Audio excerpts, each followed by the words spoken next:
Бик бай булғанғамы исем затың, бай ҙа икән һинең күңелең.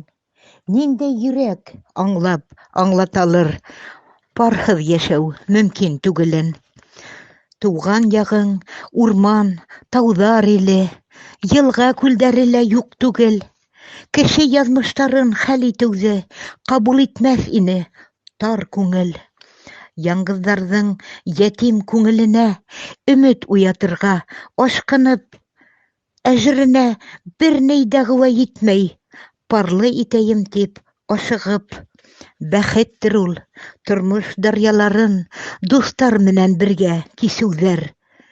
Хәсрәтен дә, шатлығын да берҙәй уртаҡ итеп бергә кисереүҙәр. Тыуған көндә күңел табыныңа хөрмәт иткән дуҫтар йыйылыр. Ихлас теләктәрҙән йөрәгең дә шатлыҡ хистәренә ҡойонор.